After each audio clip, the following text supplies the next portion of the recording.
At 10:32 a.m. today, I received a phone call from President-elect Donald J. Trump, who has known me since my time as a county judge and elected district attorney.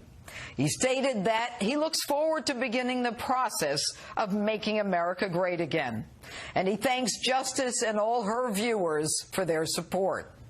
I am honored to have had the privilege to speak with both the President-elect and his beautiful wife, future First Lady Melania, as America embarks on this very special journey. And indeed, it's been one amazing, wild, unpredictable ride. And you've been with me the whole time. Thank you for that. Now, I told you from the beginning to strap in that it would be a revolution. Indeed, it was. Yes, there's an insurrection coming. From the beginning, we knew this would be a political revolution. Be careful, boys. Be very, very careful. You don't want to make this a different kind of revolution. I told you this election was a revolution, but even I didn't know how big it would be. It's worldwide. What happened in England is going to happen again. Next stop, the United States. Next president, Donald J. Trump. And within the first moment of President-elect Donald Trump's victory speech, he showed how elegant he was by congratulating Hillary Clinton. She congratulated us, it's about us, on our victory. And I congratulated her and her family on a very, very hard-fought campaign. I mean, she fought very hard.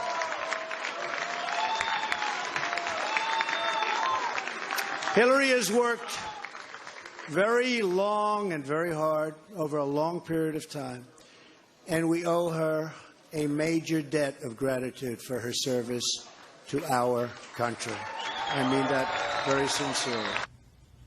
And not surprisingly, he reached out to Mitt Romney and spoke with Jeb Bush and John Kasich, Republicans who worked hard against him, as well as offering to be a president to all, even those who violently opposed him. And as for the campaign itself, they told you you didn't matter, that if you supported him, you were probably uneducated, small-minded, and irrelevant. You were beneath them.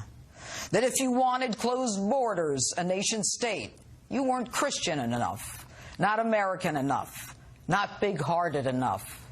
That if you didn't see racism in every cop who walked the beat, you probably were a racist yourself.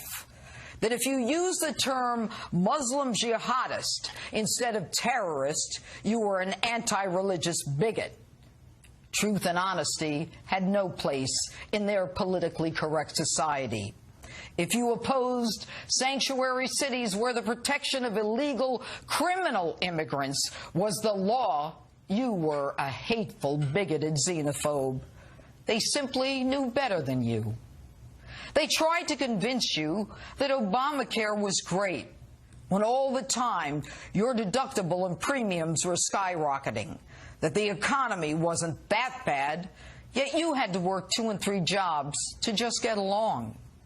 Jobs that shipped overseas didn't matter to them because they were part of the global economy. She even called you deplorable, irredeemable, and not America.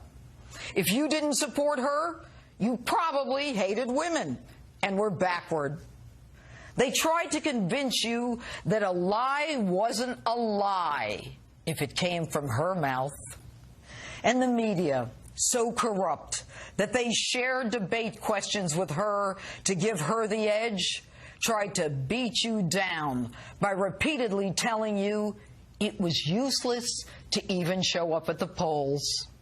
And even though the President of the United States did his very best on the eve of the election to trash him and mock him as a joke and unfit, bringing out Jay-Z and Springsteen, Beyonce and Gaga, it didn't matter. And in spite of it all, even though we felt forgotten, alone, and beaten down, We all came home because this wasn't an election, it was a revolution. We came home to where our forefathers, in their genius, had always planned. Back to America, back to who we are, back to the Constitution. And yes, Mr. Soon-to-be ex-President Obama, we can now proudly cling to guns, our religion, and now our new president-elect, Donald J.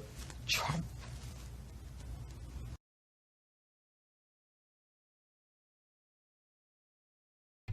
Hey, if you like this video, give me a thumbs up, subscribe, or share. Really motivates me to make more videos, and it really helps to get the word out there. I appreciate it. Thank you so much.